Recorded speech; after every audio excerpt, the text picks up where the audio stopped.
गुरु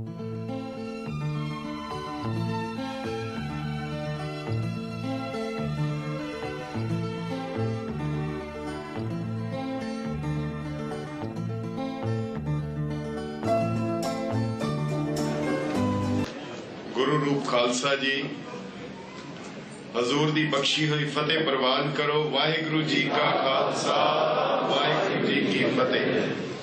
सब तो पहला ता अकाल पुरख का शुकराना है कि यह समागम जिस भावना जिस शरदा जिस निशाने नूं लैके आरंभिया गया सी, सतगुरु जी की अपार कृपा हुई है। गुरु रूप संगत का सिर दे उत्ते हथ है कि वह पूरी कामयाबी दे नाल अपने मकसद वल चल रहा है। और जेड़े शंके जेड़े शुबे जेड़ियां हुजतां दित्तियां जा रही हैं उन्हां दा निराकरण किया जा रहा है। किसी भी कौम नू अगर समाप्त करना होए तां उसदे धार्मिक ग्रंथां दे उत्ते हमले हुंदे हन। साहिब श्री गुरु ग्रंथ साहिब नू गुरु कहण तो भी पाबंदी लगा दी गई। गुड़ नू गुड़ कहण दे उत्ते भी पाबंदी लगा दी गई सी। पर साडे नाल कुछ होनी दा ऐसा चोली दामन का चक्कर रहा है कि जदों तो सिखां दी आमद हुई है, ये दोनों ही नाल दियां कौमां दियां अखां विच रड़कदा रहा है। दोनों ने ही इसनूं प्रवान नहीं किया।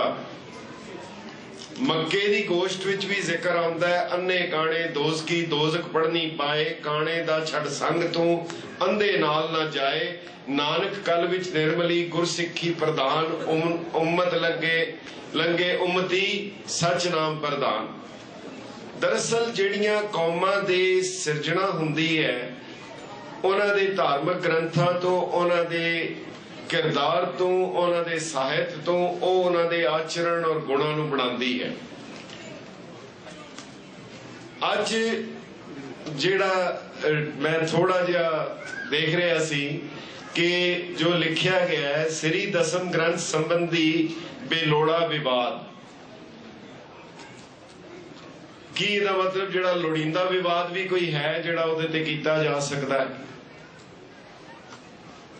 बाणी दे उत्ते कदे कोई विवाद नहीं, और जे कोई विवाद कर रहा है तो फिर वो सिख नहीं। मैं अपने जिहड़े विचार हन थोड़े थोड़े नुकते ही दे सकांगा, समय की भी घाट है। मैं नहीं चाहांगा कि उस तो लांभे भी जावां, पर कुछ जरूरी नुकते और कुछ जानकारी है जिहड़ी आप नाल साझी भी करनी है। क्योंकि जदों तो इसके उत्ते हमले टीका टिप्पणियां होईयां उस समय तो नाल जुड़न की कोशिश की और उन्हां दा जवाब भी देने की कोशिश हुई। सो उस सिलसिले दे विच जेकर इत्थों गल शुरू की जाए कि सानू क्यों मजबूर किया जाता है बार बार हर वेले कि असी ऐलान करिए कि असी गुरु ग्रंथ साहिब नू मनदे हां। गुरु ग्रंथ साहिब ही साडा गुरु है। दरअसल ये भी एक बड़ी वड्डी चाल हुंदी है कि जिवें भारत दे विच घट गिणतियां नू बार बार कहा जाता है तुसी दसो कि तुसी देश दे वफादार हो। सिख दी परिभाषा, सिख दी डेफिनेशन का अर्थ होंदा डेफिनेट, जो निश्चित है। सिख रहत मर्यादा दे विच सिख दी परिभाषा, सिख दी तारीफ अंकित की हुई है। और ओ जिहड़ी भाषा है जो उस दे विच लिखिया है, सिख ओ है जो स्त्री जां पुरुष एक अकाल पुरख 10 गुरु साहिबान, यानी उहदे च ना लगे ये भी लिखिया है कि गुरु नानक देव जी तो लैके गुरु गोबिंद सिंह साहब तक श्री गुरु ग्रंथ साहिब अते 10 गुरु साहिबान दी बाणी ते निश्चा रखदा है, अते जिसदा होर कोई धर्म नहीं, अते जो दशमेश ते खंडे बाटे ते निश्चा रखदा है ओ सिख है। बोले 100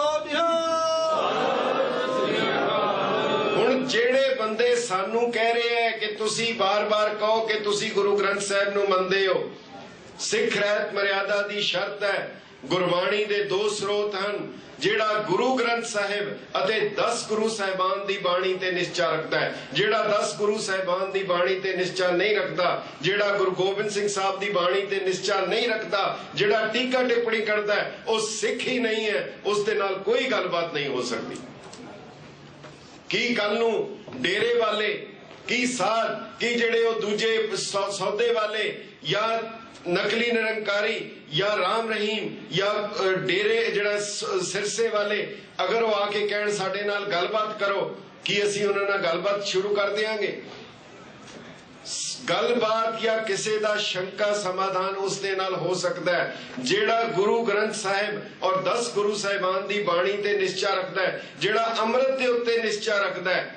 जेड़े व्यक्ति ना अमृत ते निश्चा रखते, ना रहत मर्यादा ते निश्चा रखते, ना ओ दशमेश ते खंडे बाटे दे अमृत ते निश्चा रखते, ओ आके ते तुहानू कहण के जी ए की है ते ए की है ते एक टोका दे के तुहाडे नाल सवाल जवाब करन। ਇਹ बुनियादी मैनू ਇਹਦੇ ਵਿੱਚੋਂ एक सवाल बार बार उगर के आंदा सी। इस करके इन्हां लोकां दे नाल डायलॉग करना उन्हां दा मकसद एक है। जे उन्होंने डॉक्टर हरभजन सिंह जी नाल डायलॉग कर लिया, वो इसे विच ही अपनी बड़ी वड्डी तारीफ, अपनी बड़ी वड्डी समझदे कि असीं बहस कर ली, असीं बराबर आ गए। उस स्टेज नूं किसी भी तरीके दे नाल तुहानूं डायलॉग दे विच उलझाना चाहते हैं। ये हुण तुसीं पूरे तौर ते फैसला करना है, इन्हां दे नाल जवाब किस तरह देना है, इन्हां दे की हुज्जतां दा, क्योंकि दलील दा जवाब दिता जा सकता है, कोई भी सवाल होए उसका जवाब दिता जा सकता है। पर जदों गुरु नानक साहब नूं भी कोई ऐसा सवाल किया, उन्होंने जवाब देण तो ना कर दिती। आपे आखे आपे समझे तिस क्या उत्तर दीजे, साच कहो तुम बार बार बरामी तुझ क्या बैसन दीजे। जदों उन्होंने गुरु साहब ने इनकार कर दिता कि मैं जवाब नहीं देंगा, जवाब देण तो इनकार कर दिता। जवाब किसी दलील दा हुंदा है, हुज्जत दा जवाब हुज्जत हो सकती है, जवाब नहीं हुंदा, डायलॉग नहीं हुंदा। दर्दे सर होता है बेरंग ना फरियाद करे। दूसरी गल गुरु ग्रंथ साहिब दे बारे जो साडा निशाना है, अगर 2 लाइनां दे विच कह दिता जाए, निशान साहब दी शान है कहंदी, ਸਿੰਘਾਂ ਦੀ ਕਿਰਪਾਨ है कहंदी, संगत करके मान है कहंदी, कि जो बोले सो होवे निहाल, पंथ दा राखा पुरख अकाल, सिख दी हस्ती पंथ दे नाल, पंथ जीवे गुरु ग्रंथ दे नाल। ये साडा निशाना है और ये साडा पैरामीटर है। ये जिहड़ा मसला है सानू हुण लग रहा है, पहले भी बेनती कीती सी मैं कि जो मैनू जापदा है, मेरी समझ, मैं नहीं कह सकता कि बिल्कुल वही होएगा, पर ये जिहड़ा प्रचंड रूप लिया है, उग्र रूप आया है, ये 15 अगस्त 1947 तो बाद आया। जिस वेले देश की वंड हुई, जेड़े लोग इस तो पहला कहंदे सी कि असी सिख हां, सहजधारी हां, असी सिख हां, 15 अगस्त 1947 आई है, एकदम पासा पलट गया, ये कहना शुरू करता तुसी हिंदू हो। ना केवल ये कहा बल्कि कानून बनाए गए। कानून भावे वो हिंदू मैरिज एक्ट है, हिंदू सक्सेशन एक्ट है या Hindu adoption and maintenance act है, सारियां दे विच सिखां नूं हिंदू बना दिता गया। ये तब्दीली 1947 दे विच अचानक ही आई। मास्टर तारा सिंह जी दी उन्हां दी डायरी उन्हां दे घर पई सी, उहदे विचों जदों नज़र मारी, उहदे विच एक छोटी जी एंट्री सी कि अज अंग्रेज जा रहे हैं, मैनू डर लग रहा है, अज तो बाद कोई, अज तो पहला कोई सिख जिन्ना मर्जी बेईमान हो जाए वो अंग्रेज नहीं सी बन सकता, जिन्ना मर्जी झोली चुक बन जाए वो अंग्रेज नहीं बन सकता सी। पर अज हाकम श्रेणी विच आउण लई उसनूं केवल 1 मिनट का समा चाहिए। उस तो बाद वो सारिया पॉलिसीज कड़ियां गईयां, सारा कुछ होया, जो कुछ होया वो सारा कुछ तुहाडे सामने। पर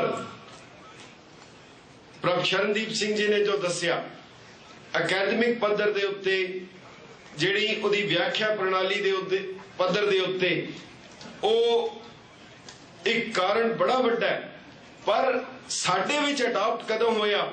ਸਾਡੇ ਵਿੱਚ ਹਿੰਦੁਸਤਾਨ ਦੇ ਵਿੱਚ ਉਹ ਜਿਹੜਾ ਅਡਾਪਟ ਕੀਤਾ ਗਿਆ ਉਹ ਕੀਤਾ स्वामी दयानंद सरस्वती ने। अमली रूप ਵਿੱਚ ਉਸਨੇ ਲੈ ਕੇ ਆਂਦਾ। ਜਦੋਂ ਸਿੱਖ ਉਸ ਨੂੰ ਪੰਜਾਬ ਵਿੱਚ ਲੈ ਕੇ ਆਏ ਹਨ, ਪੰਜਾਬ ਵਿੱਚ ਲਿਆਣ, ਕਿਉਂਕਿ ਮੈਂ ਇਹ ਆਪ ਨਾਲ ਤਾਂ ਸਾਂਝਾ ਕਰਨਾ ਚਾਹ ਰਿਹਾ, ਜਿੰਨੀਆਂ ਦਲੀਲਾਂ ਅੱਜ ਦਿੱਤੀਆਂ ਜਾ ਰਹੀਆਂ ਹਨ, ਜਿਹੜੀਆਂ ਵੀ ਗੱਲਾਂ ਕਹੀਆਂ ਜਾ ਰਹੀਆਂ ਹਨ, ਚਾਹੇ ਅੰਮ੍ਰਿਤ ਬਾਰੇ, ਚਾਹੇ ਬਾਣੀ ਬਾਰੇ, ਕਕਾਰਾਂ ਬਾਰੇ, ਹਰਮੰਦਰ ਸਾਹਿਬ ਬਾਰੇ, ਉਹ ਸਾਰਿਆਂ ਦਾ ਸੋਮਾ ਇਨ ਬਿਨ ਇੱਕ ਕਿਤਾਬ ਦੇ ਵਿੱਚ ਮੌਜੂਦ ਹੈ, ਜਿਹੜੀ 1873 ਦੀ ਕਿਤਾਬ ਹੈ।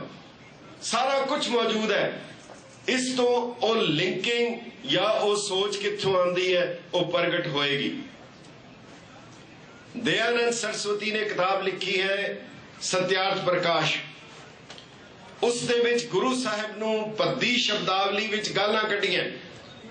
जिस शब्दावली विच अज श्री दसम ग्रंथ साहिब नूं कढ रहे हैं, उस तो भी पद्दी शब्दावली च उसने गुरु साहिब और सारे अवतारी पुरुषां नूं कढियां। पर उस दे विच अगे जाके लिखदा है कि गुरु नानक साहब बारे सारा लिख के अगे आंदा है कि बाद विच गुरु गोबिंद सिंह दे समय इन्हां सारियां मौजूद जिन्नियां छोटियां छोटियां किताबां सी, छोटियां मोटियां किताबां नूं इकट्ठा करके उसदी एक जिल्द बना के उन्होंने गुरु ग्रंथ साहिब कह दिता। बाद विच उन्हां दे ही परचे विच आया, नानक शाह फकीर ने नया चलाया पंथ, इधर उधर से जोड़कर लिख मारा एक ग्रंथ, पहले चेले कर लिए पीछे बदला भेस, सिर पे साफा बांध के रख ली ने सब केस। मगर उस सरस्वती दयानंद ने लिखिया कि ये जिहड़े ककार हन, उन्हें एक लफज दिता, जिवें हुणे डॉक्टर साहब ने एक लफज वरतिया सी शाक्त मत दा। वो लिखता है कि जैसे वाम मार्गियों ने 5 मकार चलाए, वाम मार्ग एक धर्म है हिंदुस्तान दे पूर्वी प्रांत दा, वो कहता है जैसे वाम मार्गियों ने 5 मकार चलाए, वो 5 मकार किहड़े हन? मीन, मैथुन, मदिरा, मुद्रा, मांस। वैसे ही गुरु गोविंद सिंह ने 5 ककार चला दिए, अब इनकी आवश्यकता नहीं। उस हरमंदर साहब के बारे लिखता है, उसकी कोई महत्ता नहीं। वो सारियां गल्लां ਜਿਹੜੀਆਂ ਅੱਜ ਕੀਤੀਆਂ जा रही ਹਨ, वो सारियां ਦੀਆਂ सारियां गुरु गोबिंद सिंह साहब बारे कहता है। जो हुण लिख रहे हैं वो लिखता अपनी किताब दे विच कि गुरु गोबिंद सिंह ने यह प्रचार किया। उसने कहा लोगों नूं, क्योंकि उन्होंने पिता नूं कतल किया सी, उन्हें कहा कि देवी ने मैनू वर दिता है कि तू मुसलमानों नूं मार। ये सारी सोच की बुनियाद जिहड़ी सी वो रखी गई। 1947 विच तब्दीली आई, कानून बने और आज़ादी तो पहला डॉक्टर साहब वगैरह दस चुके हैं कि किस तरीके नाल पसौड़ियां ने और सारा कुछ किया। पर आज़ाद हिंदुस्तान दे विच पहली बार भाग सिंह अंबाले ने वो किताबां लिखनियां शुरू कीतियां। भाग सिंह अंबाला जान तो पहले, चढ़ाई करन तो पहले अकाल तख्त साहब पेश होके माफी मांग ली। माफी मंगण तो बाद सिख मिशनरी कॉलेज लुधियाने ने ओही सारियां लिखतां मुड़ दोबारा छापियां और जेड़े ओदे विच लफ्ज लिखे वो लिखे कि सारियां दियां सारियां रचनावां ऊट पटांग, कूड़ कबाट, वाहियात और कोक शास्त्र दियां पिटारियां। अगली लाइन जड़ी लिखी है कि इसकी संपादना भाई मनी सिंह जी ने की। जिन्ने महान सूरमे या योधे या कुर्बानी वाले हैं, उन्हों का नाम किस तरह वरतिया जा रहा है। इस कूड़ कबाड़ ग्रंथ की संपादना भाई मनी सिंह ने की। बाद विच बाबा दीप सिंह ने अपनी रुचि का समान मिला के इस दे विच होर वाधा कर दिता। हुण बाबा दीप सिंह की रुचि कैसी होएगी, भाई मनी सिंह की रुचि कैसी है? वो लिखते हैं सिख मिशनरी कॉलेज कि उन्होंने अपनी रुचि मुताबिक इस विच होर वाधा कर दिता। जदों उन्होंने लीगल नोटिस दिते गए, उन्होंने लिखती तौर के उत्ते माफी मंगी। माफी मंगण तो बाद थोड़े दिन बाद इन्हां ही ऑर्गेनाइजेशन, इन्हां सारे ग्रुप्स ने काला अफगाने नूं खड़ा किया और जिसने लिखिया कि गुरु गोबिंद सिंह जी नूं पता सी, जब गुरु ग्रंथ साहिब विच लिखिया बिक संचे हटवाणियां, फिर गुरु साहब ने बाणीए कोलों पतासे क्यों ले, जट कोलों गुड़ क्यों नहीं लै लिया। जिथे लिखिया गुरु कहते हो जी, गुरु साहब ने कहा कि 1.25 लाख से एक लड़ाऊं, तो उत्थे 40 सिंह सीगे, 10 लाख की फौज सी, फिर 32 नूं ते गुरु साहब नूं घर भेज देना चाहिए सी। मतलब ऐसिया वाहियात दलीलां, जिन्हों दलीलां नहीं हुजतां कहा जाता है, पर जदों वो भी खत्म हो गया। दरअसल जिवें वो कहंदे एक बंदा किसी दुकान ते गया, कहता जी टीवी किन्ने दा, वो कहंदे भाई साहब नहीं बेचना। दूजे दिन फिर भेस बदल के गया, कहता टीवी किन्ने दा, कहते नहीं बेचना। वो फिर तीजे दिन को होर भेस बना के गया, वो कहता तेनू 3 बारी क्या नहीं बेचना, तू मुड़ मुड़ आ जाता है। कहता तुहानू किदां पता लगा कि मैं वही बंदा, कहते टीवी नहीं है वाशिंग मशीन हैगी है। ये भेस बदल बदल के आएंगे, एक खत्म होएगा दूजा आएगा, दूजा खत्म होएगा तीजा आएगा, तीजा खत्म होएगा चौथा आएगा। ये रक्त बीज राक्षस की तरह हैगे है, ये नहीं जे मुकने। तुसी अपनी स्ट्रैटजी की बनानी है, किवें इन्हां नाल वरतना है, किवें इन्हां नूं जवाब देना है, ये तुहाडा पंथ दा काम है, विद्वानां दा काम है। जे गल कर रहे सी मैं जिन्हां दी जिहड़ियां दलीलां जिस पद्धर दियां दिंदे है, जिस लैवल दियां मैं 2 किधरे भुल ना जावां, जिस गल करके ये सारा इन्हां नूं एक तीसरा होर सेंट्रल पॉइंट दर्शन सिंह मिलिया सी, उन्हें कहा की सी, प्रॉब्लम की सी, वो मैं जरूर किधरे भुल ना जावां, बाद जरूर तुहाडे नाल साझा करना चाहांगा। पर श्री दसम ग्रंथ साहिब खालसे दे न्यारेपन दा ग्रंथ है। जदों भी सिख उस नूं पढ़ेगा उस दे विच न्यारापन परपक्ष होएगा।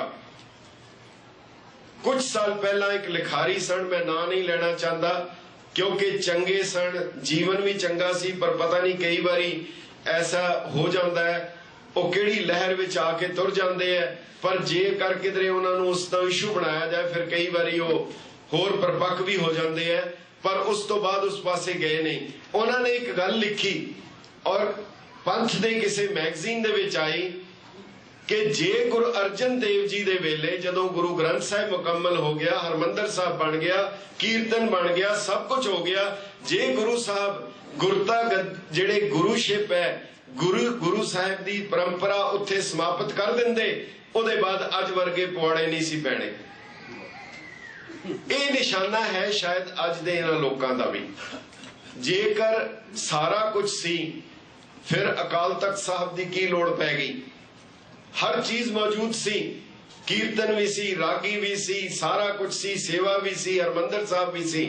ਜਿਹੜੀਆਂ ਗੱਲਾਂ नहीं कीतियां जा ਸਕਦੀਆਂ, नहीं कहियां गईयां, नहीं बोलियां गईयां, श्री हरमंदर साहब दे विच ਉਹ श्री अकाल तख्त साहब दे उत्ते बोलियां गईयां, कीतियां गईयां। हरमंदर साहब सारी मानवता दा सी, पर अकाल तख्त साहब दे उत्ते तां किसी पतत और तनखाईए दी भेटा भी कबूल नहीं, वो मत्था भी नहीं टेक सकदा, उसकी अरदास भी कबूल नहीं है। ये कोई मकसद सी गुरु साहब दा उन्हां परंपरावां नूं कायम करन दा। ਜਿਹੜੀਆਂ ਗੱਲਾਂ हरमंदर साहब विच नहीं कीतियां जा सकदियां, नहीं कीतियां गईयां, अकाल तख्त साहब दे उत्ते कीतियां गईयां। ਜਿਹੜੀਆਂ ਗੱਲਾਂ साहिब श्री गुरु ग्रंथ साहिब विच जिस ढंग नाल नहीं है, वो श्री दसम ग्रंथ दे विच है। जिहड़ा फर्क हरमंदर साहब और अकाल तख्त साहब दा है, वही फर्क श्री गुरु ग्रंथ साहिब अते श्री दसम ग्रंथ साहिब दा है। पर दोनों एक दूजे दे पूरक है, उन्होंने वख नहीं किया जा सकता। निशाना बिल्कुल एक है, एक मूल मंत्र जो गुरु ग्रंथ साहिब दा है, पर जिवें डॉक्टर साहब ने भी उसकी पूरी व्याख्या की, किस तरीके दे नाल वो शब्दावली वरत के खड़ग सिंह और मुसलमान करैक्टर अजायब खान, गजब खान और सारे उस चित्रण कीते और 2 धिरा बना के, और फिर ये जिहड़ा सारा युद्ध वर्णन है, जिहड़े लोग अज कहंदे हैं कि दसम ग्रंथ गुरु साहब ने एडा वड्डा किदां लिख दिता कि गुरु साहब दे जंगां युद्धां दे विच मशगूल रहे। गुरु साहब दा पहला युद्ध भंगाणी दा युद्ध है, पर श्री दसम ग्रंथ साहिब दे विच कृष्णा अवतार तक तकरीबन अद्धा दी श्री दसम ग्रंथ उस युद्ध तो 2 साल पहले मुकम्मल हो चुका है। और उस दे विच दसिया जा रहा है कि आने वाले समय दे विच ये जिहड़े लोग हन किस तरह मुकाबला करनगे और वो बाद विच 2 साल बाद होया भी। एक आने वाले समय दी जिसनों डॉक्टर बलबीर सिंह जी कहते हैं दे लम्मी नज़र निहालीए, एक गुरु साहब दी लम्मी नज़र सी। बहुत कमाल दी गल डॉक्टर बलबीर सिंह जी ने लिखी है। वो कहते हैं कि जिथे अवतार दा नाम आ गया सानू खुरक होण लग पैंदी है, सानू इस एलर्जी तो बचण दी लोड़ है। उन्होंने एक कमाल दी गल कही, दरअसल 10वें ग्रंथ दे विच भखदे होए अंगारे हन, भखदे होए अंगारे हन।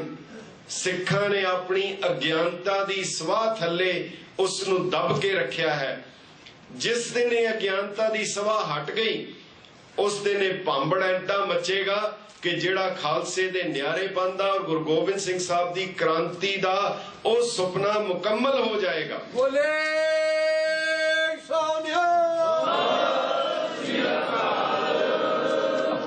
तुसी एक गल बड़े ध्यान नाल देखना, मैं डिफेंड नहीं कर रहा, मैं कोई उन्होंने छोट नहीं दे रहा।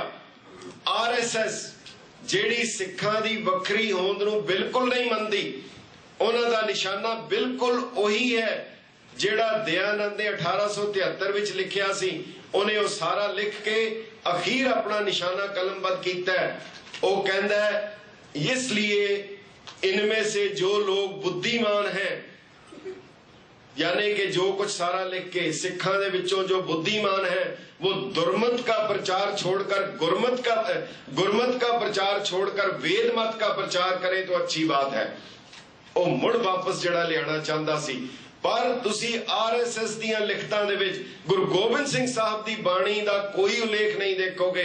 सारे दियां सारियां कोटेशन गुरु ग्रंथ साहब दे विचों लैंदे आ, उहदे विचों नहीं लै सकदे, नहीं छाप सकदे। जिस वेले भावें वो कृष्ण अवतार दे विचों लै लिया जाए, भावें वो रामा अवतार दे विचों लै लिया जाए, जे रामा अवतार दी सारा वर्णन लिख के सारा जिक्र किया जाता है और जिस तरीके दे नाल कीता जिहड़ी शब्दावली है जिसनूं ये कहंदे हिंदू ग्रंथ है, उस दे विच वर्णन जदों आंदा है कि रामचंद्र जी दा कि जालम जुल्फे अनूप जाकी कि जालम स्याह बाकी, कितनियां जुल्फां ओदियां कालियां नाग वर्गियां हन, किन्नियां सोहणियां हन कि जालम शराब पीने, वो शराब किड्डी सोहनी पींदा है। और जिस तरीके दे नाल 4 तरीके वरते गए जिन्हों असी बार बार अज जिक्र करते हैं, साम दाम दंड भेद 10वें ग्रंथ दे विच लिखिया है। रामचंद्र ने वो चारों तरीके वरत के राम राज कायम किया, जिन्हों अज हर स्टेज तो निंदिया जाता है कि ये 4 तरीके राज दे चंगे नहीं। 10वें ग्रंथ विच लिखिया है वो चारों तरीके राम राज दे विच वरते गए, साम दाम और दंड और भेद दे। सारी रामा अवतार दी कथा है और मैं सिर्फ एक वनगी मात्र तुहानू उहदी शब्दावली की है, उहदे विच स्तुति हो सकती है, उस्तत हो सकती है, स्तुति नहीं। उस्तत और स्तुति दे विच बड़ा फर्क है। आज जे कोई ईरान इराक वार का जिक्र करे, वर्ल्ड वार का जिक्र करे, किसी बहादुरी का जिक्र करे, उहदी उस्तत करे, वो वखरी गल है। स्तुति और आराधना बिल्कुल होर है, वो एक तो सिवा किसी होर दी नहीं हो सकती।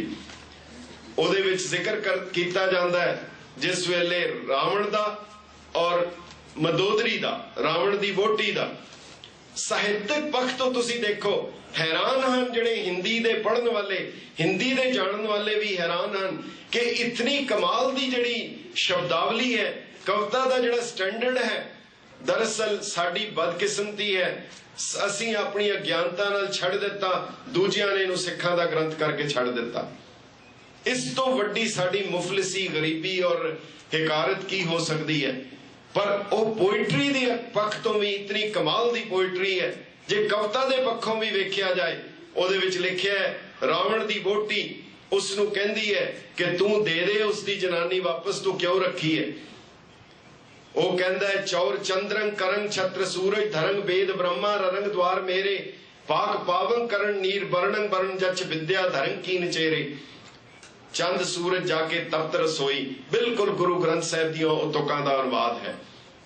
वो कहंदी है सूरबीरा सजे घोर बाजे बजे भाज कंता सुने राम आए। देखो किवें शब्दावली चेंज होंदी है किवें शाब्दिक चित्रण किया जाता है। जदों रावण ने गल करनी है तो कितने कमाल दे नाल उसका वर्णन उहदे करैक्टर विच लिया के, ते जे अगर मंदोदरी कह रही है उहदा चित्रण किया जाता है। वो कहती है सूरबीरा सजे घोर बाजे बजे बाज कंता सुने राम आए, बल मारियो बली सिंध पाटियो जिन्हें राम अवतार सोई कहाए, व्याध जीतियो जिन्हें जब मारियो उन्हें ताही सो बैर कैसे रचाए, दे मिलो जानकी दे मिलो जानकी, दे दे उदी जानकी वापस मिल ले उन्होंने, दे मिलो जानकी बात है सियान की, चाम के दाम काहे चलाए, क्यों चमड़े दे सिक्के चलाई जाते। तुसी पोइट्री देखो, बाकी छड़ दियो। उस वेले फिर रावण अपने रूप विच आ गया, कहता है मंदोदरी नूं, बावरी रांड क्या भांड बाते बके, पागल जनानी की बकवास करी जा रही है। बावरी रांड क्या भांड बाते बके, रंग से राम का छोड़ रासा, काटे हो बांस दे बान बाजी करी, देखियो आज ताके तुमासा। प्यो ने उसनू बनवास दे दिता है, घरों कढ़ दिता है, जंगल विच घूम रहा है। कढ़ हो बांस दे बान बाजी करी, देखियो आज ताको तमाशा, 20 बाहन धरंग शीस दसन सिरंग, सैन समूह है संग मेरे, बाज जह कहां बाट पै है वहां मारे हो बाज जैसे बटेरे। इदा रगड़ांगा जिवें बाज बटेरे नूं रगड़दा हुंदा है। कविता दे पक्षों भी उन्हां चीज़ां नूं, मगर सारा रामावतार लिख के कमाल दी रचना है।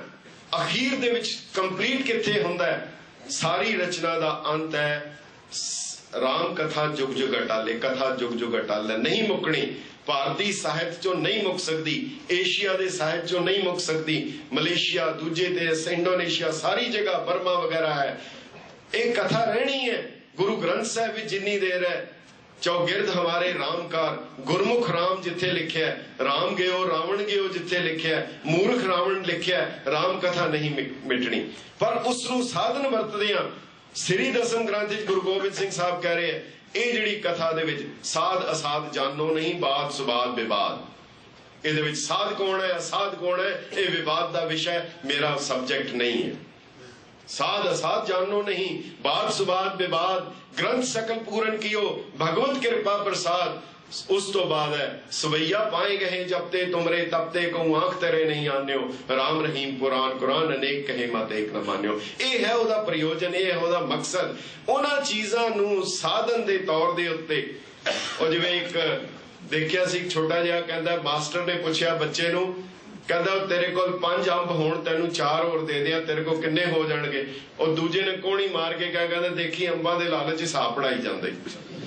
सो ये गुरु साहब ने उन्होंने वो चीज़ां दिखा के उन्होंने राही, जे तुसी ये राम अवतार पढ़ लोगे, जे तुसी ये कृष्ण अवतार पढ़ लोगे, तुसी उन्होंने अगर ये पढ़ा दो, ये तुहाडी बड़ा परोपकार होएगा इस देश के उत्ते, अपने आप के उत्ते भी। बिल्कुल इसे तरीके दे नाल हुण सब तो वड्डी गल जिवें डॉक्टर साहब ने कीती सी, काल काल पुरख एक लफज है। असी आम तौर ते भुलेखे विच हमेशा गलत लफज पढ़ जाते हाँ। असी पढ़ जाते हाँ खालसा अकाल पुरख की फौज नहीं है, सर्वलोक ग्रंथ साहब दे विच खालसा काल पुरख की फौज है। क्यों काल पुरख है? हिंदू मैथोलॉजी दे विच बनाण वाला, पालन वाला, नाश करण वाला, जनरेटर ऑपरेटर डिस्ट्रॉयर GOD वखरा वखरा है, पर इत्थे इक्को ही है, दो नहीं है, दो नहीं है। हर बिन कोई को मार जिवाल न साके, इक्को बनाने वाला जिन तुम भेजे तिने बुलाओ, सुख सही सेती कर आओ। इक्को भेजण वाला है, इक्को बनाने वाला है। हुण गुरु साहब जिस वेले दा वर्णन करते हैं, केते कछ मच केते उनको करत पछ, केते अछ बछ होए सपछ उठ जाएंगे, केते नब बीच अछ बछ को करेंगे पछ, केतक बर्दाश्त होए पचाए खाए जाएंगे, जल कहाँ थल कहाँ गगन के कौन कहाँ, काल के बनाए सबे काल ही चबाएंगे, काल के बनाए सबे काल ही चबाएंगे। तेज जो तेज में तेज जैसे तेज लीन, ताही ते उपज सबे ताही में समाएंगे। कितनी ऊंचाई है, कितनी बुलंदी है। साहिबजादे शहीद हो गए, पिताजी शहीद हो गए, माताजी शहीद हो गए, अकाल पुरख नूं लिख रहे हैं। 2 गुरु साहब ने खत लिखे है, एक अकाल पुरख नूं लिखा है, एक उन्होंने औरंगजेब नूं लिखा है, वक़्त दे हाकम नूं जफरनामा लिखा है, अकाल पुरख नूं अर्जनामा या बेनती चौपई लिखी है। ये दो चिट्ठियां हैं जिहड़ियां श्री दसम ग्रंथ साहिब दियां हैं। जदों औरंगजेब नूं चिट्ठी लिख रहे हैं उसनूं कित्थों शुरू करते हैं? पोइट्री दा कमाल है। आम तौर दे उत्ते जदों पोइट्री दी रचना हुंदी है अखीरली तुकबंदी मिलाई जाती है, पर इत्थे गुरु साहब इक्को ही अखर वरतदे हैं। उन्हां दी कलम भाई कान सिंह लिखते हैं, गुरु गोबिंद सिंह साहब ने ना तो अपनी किरपान सुकण दिती ते ना ही अपनी कलम सुकण दिती। ये दो चीज़ां गुरु गोबिंद सिंह साहब दियां, ना उन्होंने किरपान सुकी है ना उन्होंने कलम सुकी है। औरंगजेब नूं जदों लिखते हैं सब कुछ दुनियावी तौर के उत्ते नहीं है। की कह रहे हैं? कमाले करामात कायम करीम, रजा बख्श राजुक रिहाकुन रहीम। कमाले करामात कायम करीम, ओ वाहिगुरु मेहरा करन वाला, बख्शिशा करन वाला, रजा बख्शण वाला, ओ सारा कुछ नियामतां बख्शण वाला है। इतना अकाल पुरख दे उत्ते भरोसा, उस दे नाल जोड़न लई, उस अपना आप सब कुछ वार देण दे लई, अपना सब कुछ जज़ब कर देण दे लई।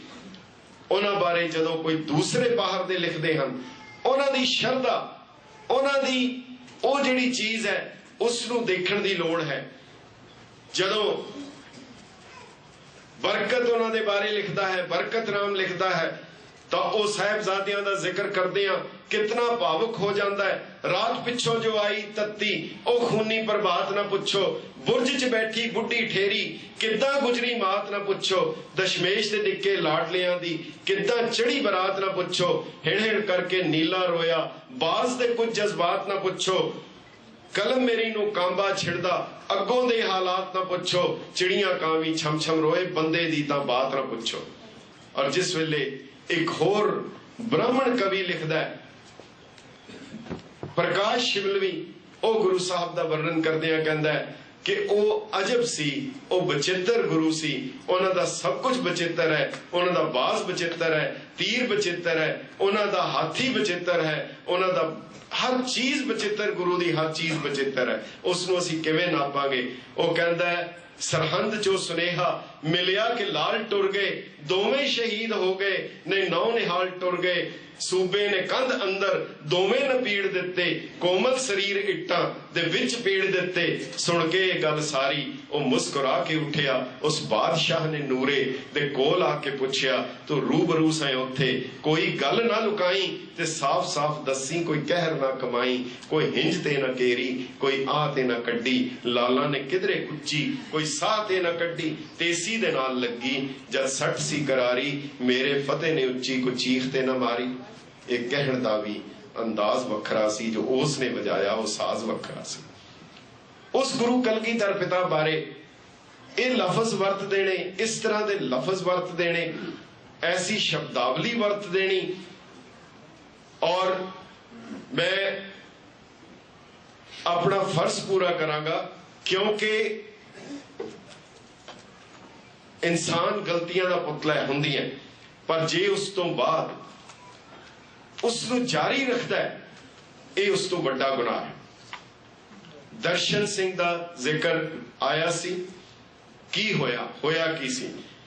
मैं पब्लिकली खड़ा, उन्हां दियां उसकी लिखत भी है, उन्हां दे साथियां ने, गुरतेज ने उहदी किताब विच भी वर्बटम भी छाप दी है, और ये रिकॉर्ड दे उत्ते है, क्योंकि सारी जगह रिकॉर्ड भी हो रहे। जो उस शख्स ने गुरु ग्रंथ साहिब की हजूरी विच जिसनूं अश्लील कह रहा है, जिसनूं वो मंदा कह रहा है, छोटे छोटे बच्चों नूं नाल बिठा के, जिन्हां दी अजे दाड़ियां नहीं फुटियां, निक्के निक्के बच्चों नूं तबले और बाजे दे उत्ते बिठा के, और फिर वो जिहड़ी कहानी सुना रहा है और मुस्कुरा के अपनी दाढ़ी पकड़ के घुमा रहा है, और पूरा ड्रामा करके, और कह की रहा है कि अद्धी रात नूं गुरु अनूप कौर दा जिक्र कर रहे हैं, अद्धी रात नूं कपड़े उतार के, भेस बदल के, गुरु गोबिंद सिंह साहब कपड़े उतार के किसी वेश्या दी सेजा दे उत्ते बैठ जाते हैं। वो अपना पेश करती है, गुरु साहब नाल शरीरक संबंध जोड़न लई कहती है। गुरु साहब सोची पै जाते हैं कि जे मैं इस दे नाल शरीरक संबंध जोड़िया ਤਾਂ ਇਸ ਦੇ ਵਿੱਚੋਂ ਜਿਹੜਾ ਪੈਦਾ ਹੋਏਗਾ ਪੜੂਆ ਹੋਏਗਾ, ਔਰ ਜੇ ਨਹੀਂ ਜੋੜਾਂਗੀ ਬਦਨਾਮ ਕਰੇਗਾ। ਉੱਥੋਂ ਗੁਰੂ ਸਾਹਿਬ ਦੌੜਦੇ ਹਨ, ਉਹਨਾਂ ਦੀ ਜੁੱਤੀ ਔਰ ਸ਼ਾਲ ਰਹਿ ਜਾਂਦੀ ਹੈ, ਲੋਕ ਉਹਨਾਂ ਨੂੰ ਫੜ ਲੈਂਦੇ ਹਨ, ਉਹਨਾਂ ਦੀ ਪੱਗ ਲਾ ਦਿੰਦੇ ਹਨ, ਉਹਨਾਂ ਦੇ ਸਿਰ 'ਚ ਜੁੱਤੀਆਂ ਦੀ ਸੇਵਾ ਹੁੰਦੀ ਹੈ।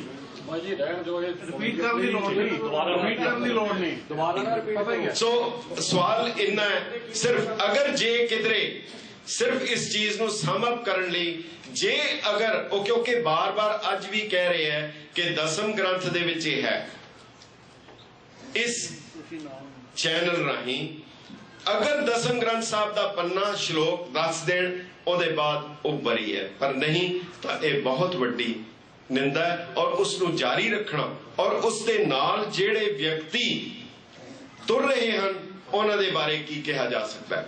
ਰਹਿ ਗਈ ਗੱਲ ਇੱਕ ਛੋਟਾ ਜਿਹਾ, ਇਹਨਾਂ ਨੇ ਡਾਕਟਰ ਸਾਹਿਬ ਨੇ ਵੀ ਹਵਾਲੇ ਦਿੱਤੇ ਸੀ ਕਿ ਜਿਹੜਾ ਬੰਦਾ ਜਿਸ ਚੀਜ਼ ਦਾ ਪ੍ਰੋਫੈਸ਼ਨ ਹੋਏ, ਮਾਹਿਰ ਹੋਏ, ਉਸ ਨੂੰ ਉਹ ਚੀਜ਼ ਸੋਭਦੀ ਹੈ ਉਹ ਜ਼ਰੂਰ ਕਰੇ।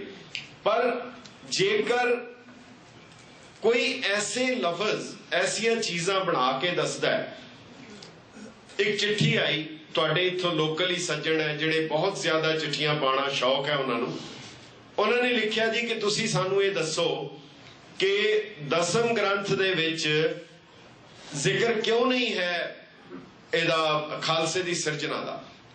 ਇਹ ਦਰਸ਼ਨ ਸਿੰਘ ਨੇ ਵੀ ਕਈ ਵਾਰ ਕਿਹਾ ਔਰ ਇਸ ਸ਼ਖਸ ਨੇ ਵੀ ਕਿਹਾ। ਉਹਨਾਂ ਨੂੰ ਜਵਾਬ ਦਿੱਤਾ, ਤੁਸੀਂ ਇੱਕ ਜਵਾਬ ਦੇ ਦਿਓ, ਗੁਰੂ ਗ੍ਰੰਥ ਸਾਹਿਬ ਵਿੱਚ ਬਲੂ ਸਟਾਰ ਦਾ ਜ਼ਿਕਰ ਕਿਉਂ ਨਹੀਂ ਹੈ? ਉਹ ਜਿਹੜੀ ਗ੍ਰੰਥ ਦੀ ਰਚਨਾ ਉਸ ਤੋਂ ਕਿੰਨੇ ਸਾਲ ਪਹਿਲੇ ਹੋ ਗਈ, ਕੁਝ ਥੋੜੀ ਤੇ ਸੋਚ ਲਓ। ਮੈਂ ਸਿਰਫ ਇੱਕ ਹੋਰ ਅਮਿਊਜ਼ਿੰਗ ਕਹਿ ਲਓ, ਉਹਨਾਂ ਨੇ ਇੱਕ ਲਾਈਨ ਲਿਖੀ ਹੈ ਕਿ ਦਸਮ ਗ੍ਰੰਥ ਜਿਹੜਾ ਹੈ ਇਹਦਾ ਰਚਣ ਵਾਲਾ ਆਤਮਾ ਰਾਮ ਹੈ। ਇਹ ਆਤਮਾ ਰਾਮ ਹੈ ਇਹਦਾ ਲਿਖਣ ਵਾਲਾ, ਔਰ ਇਹ ਲਿਖਣ ਵਾਲੇ ਹਨ ਡਾਕਟਰ ਜਸਬੀਰ ਸਿੰਘ ਮਾਨ। ਔਰ ਹਵਾਲਾ ਕਿਹੜਾ ਦੇ ਰਹੇ ਹਨ? ਦਸਮ ਗ੍ਰੰਥ ਚੋਂ ਬੜੀ ਵੱਡੀ ਖੋਜ ਹੋਈ ਹੈ ਕਿ ਉਹਦੇ ਵਿੱਚ ਅਕਾਲ ਉਸਤਤ ਚੋਂ ਇੱਕ ਲਫ਼ਜ਼ ਆਇਆ ਹੈ, ਏਕ ਸਮੇਂ ਸ੍ਰੀ ਆਤਮਾ ਉਚਰਿਓ ਮਤਸਿਓ ਬੈਨ, ਸਭ ਪ੍ਰਤਾਪ ਜਗਦੀਸ਼ ਕੋ ਕਹੋ ਸਗਲ ਵਿਦਮੈਨ। ਇੱਕ ਸਮੇਂ ਸ੍ਰੀ ਆਤਮਾ ਉਚਰਿਓ ਮਤਸਿਓ ਬੈਨ। ਸੋ ਇਸ ਤੋਂ ਸਾਬਤ ਹੁੰਦਾ ਹੈ ਆਤਮਾ ਰਾਮ ਦਾ ਲਿਖਿਆ ਹੋਇਆ। ਹੁਣ ਜੇ ਇਹਨੂੰ ਰਿਸਰਚਰ ਔਰ ਐਸੇ ਬੰਦਿਆਂ ਨੂੰ ਤੁਸੀਂ ਡਾਕਟਰ ਸਾਹਿਬ ਦੇ ਮੁਕਾਬਲੇ ਦੇ ਉੱਤੇ ਖੜਾ ਕਰਕੇ ਇਹਨਾਂ ਨੂੰ ਕਹੋ ਜੀ ਬਹਿਸ ਕਰ ਲਓ, ਤੇ ਉਹਦਾ ਕੀ ਜਵਾਬ ਦਿੱਤਾ ਜਾ ਸਕਦਾ ਹੈ, ਕੀ ਹੋ ਸਕਦਾ ਹੈ? ਇਸ ਤਰ੍ਹਾਂ ਦਾ ਫਿਰ ਗੁਰੂ ਗ੍ਰੰਥ ਸਾਹਿਬ ਵਿੱਚ ਵੀ ਆਇਆ, ਸਾਹਿਬ ਸ੍ਰੀ ਗੁਰੂ ਨਾਨਕ ਦੇਵ ਜੀ ਦਾ, ਗੁਰਮੁਖ ਮਨ ਸਮਝਾਈਏ ਆਤਮਾ ਰਾਮ ਵਿਚਾਰ। ਤਾਂ ਫਿਰ ਇਸ ਨੂੰ ਕੀ ਕਿਹਾ ਜਾ ਸਕਦਾ ਹੈ? ਤੋ ਮੇਰਾ ਖਿਆਲ ਹੈ ਮੇਰਾ ਸਮਾਂ ਵੀ ਮੈਂ ਜ਼ਿਆਦਾ ਲੈ ਲਿਆ, ਤੇ ਜਿਹੜੇ ਜਿੰਨੇ ਮੈਂ ਕਹਿਣੇ ਚਾਹੁੰਦਾ ਸੀ, ਤੇ ਅਖੀਰ ਦੇ ਵਿੱਚ ਮੈਂ ਜ਼ਰੂਰ ਇੱਕ ਲਫ਼ਜ਼ ਜਿਹੜਾ ਹੈ ਉਸ ਨਾਲ, ਕਿਉਂਕਿ ਬਹੁਤ ਕੁਝ ਹੈ ਕਹਿਣ ਨੂੰ, ਮਨ ਦੇ ਵਿੱਚ ਵੀ ਹੈ ਔਰ ਮਟੀਰੀਅਲ ਵੀ ਹੈ, ਪਰ ਸਮੇਂ ਦੀ ਬੰਦਿਸ਼ ਵਿੱਚ ਰਹਿਣਾ ਪਹਿਲੇ ਹੀ ਬਹੁਤ ਹੋ ਗਿਆ। ਜਿਸ ਵੇਲੇ ਗੁਰੂ ਗੋਬਿੰਦ ਸਿੰਘ ਸਾਹਿਬ ਦੇ ਕੋਲ ਦੁਨਿਆਵੀ ਤੌਰ ਤੇ ਕੋਈ ਚੀਜ਼ ਨਹੀਂ ਸੀ, ਜਦੋਂ ਕੁਝ ਵੀ ਸਾਜ਼ੋ ਸਮਾਨ ਨਹੀਂ ਸੀ, ਉਸ ਵੇਲੇ ਬਿਹਾਰੀ ਕਵੀ ਗੁਰੂ ਗੋਬਿੰਦ ਸਿੰਘ ਸਾਹਿਬ ਦੇ ਸਨਮੁਖ ਹਾਜ਼ਰ ਹੋਇਆ। ਉਸਨੇ ਆ ਕੇ ਇੱਕ ਅਰਦਾਸ ਕੀਤੀ ਸੀ, ਅਸੀਂ ਗੁਰੂ ਕਲਗੀਧਰ ਪਿਤਾ ਦੇ ਚਰਨਾਂ 'ਚ ਅਰਦਾਸ ਕਰੀਏ। ਉਸਨੇ ਕਿਹਾ ਸੀ, ਚਾਦਰ ਮੈਲੀ ਸਾਬਣ ਥੋੜਾ, ਜਦ ਦੇਖਾਂ ਤਦ ਰੋਵਾਂ, ਬਹੁਤੇ ਦਾਗ ਲਗੇ ਤਨ ਮੇਰੇ, ਮੈਂ ਕਿਹੜਾ ਕਿਹੜਾ ਧੋਵਾਂ, ਦਾਗਾਂ ਦੀ ਕੋਈ ਕੀਮਤ ਨਹੀਂ, ਮੈਂ ਕਿਉਂ ਕਰ ਹੱਛੀ ਹੋਵਾਂ, ਸ੍ਰੀ ਸਾਹਿਬ ਮੈਨੂੰ ਦਰਸ਼ਨ ਦੇਵੋ, ਮੈਂ ਸੱਚੇ ਸਾਬਣ ਧੋਵਾਂ। ਸੋ ਇਹ ਲਫ਼ਜ਼ ਹਨ, ਇੰਨੇ ਸ਼ਬਦ ਪ੍ਰਵਾਨ ਕਰਨੇ। ਕੋਈ ਵੀ ਗੁਰਮਤ ਦੇ ਅਨਸਾਰ ਕਿਸੇ ਗੱਲ ਦੇ 'ਚ ਕੋਈ ਭੁੱਲ ਹੋ ਗਈ ਹੋਏ, ਖਿਮਾ ਦਾ ਜਾਚਕ ਹਾਂ, ਪਰ ਅਸੀਂ ਗੁਰਬਾਣੀ ਔਰ ਗੁਰੂ ਇਹ ਕੋਈ ਲਫ਼ਜ਼ ਦੇ ਪਰਿਆਵਾਚੀ ਹਨ, ਇਹਨਾਂ 'ਚ ਕੋਈ ਫਰਕ ਨਹੀਂ ਹੈ। ਵਾਹੋ ਵਾਹੋ ਬਾਣੀ ਨਿਰੰਕਾਰ ਹੈ। ਸਿੱਖ ਉਹ ਹੈ ਜਿਹੜਾ 10 ਗੁਰੂ ਸਾਹਿਬਾਨ ਦੀ ਬਾਣੀ ਤੇ ਨਿਸ਼ਚਾ ਰੱਖਦਾ ਹੈ। ਸਿੱਖ ਰਹਿਤ ਮਰਿਆਦਾ ਵਿੱਚ ਗੁਰੂ ਗ੍ਰੰਥ ਸਾਹਿਬ ਅਤੇ 10 ਗੁਰੂ ਸਾਹਿਬਾਨ ਦੀ ਬਾਣੀ ਦੀ ਕਥਾ ਹੋ ਸਕਦੀ ਹੈ, 10 ਗੁਰੂ ਸਾਹਿਬਾਨ ਦੀ ਬਾਣੀ ਦਾ ਕੀਰਤਨ ਹੋ ਸਕਦਾ ਹੈ। ਜਿਹੜਾ ਬਾਣੀ ਤੋਂ ਬਾਣੀ ਮੰਨਣ ਨੂੰ ਇਨਕਾਰ ਕਰ ਦੇਵੇ ਉਹ ਸਿੱਖ ਹੀ ਨਹੀਂ, ਤੇ ਤੁਸੀਂ ਗੈਰ ਸਿੱਖ ਨਹੀਂ ਬਲਕਿ ਗੈਰ ਸਿੱਖ ਵੀ ਕਹਿਣਾ ਇਹ ਗਲਤ ਹੈ। ਕਿਸੇ ਸਿੱਖ ਵਿਰੋਧੀ ਦੇ ਨਾਲ ਧਾਰਮਿਕ ਵਿਚਾਰ ਕਰਨੀ, ਇਹ ਮੇਰਾ ਖਿਆਲ ਹੈ ਕਿ ਖੁਦ ਆਪਣੇ ਆਪ ਵਿੱਚ ਬੜੀ ਵੱਡੀ ਅਵਗਿਆ ਹੋਵੇਗੀ। ਵਾਹਿਗੁਰੂ ਜੀ। ਫਤਿਹ।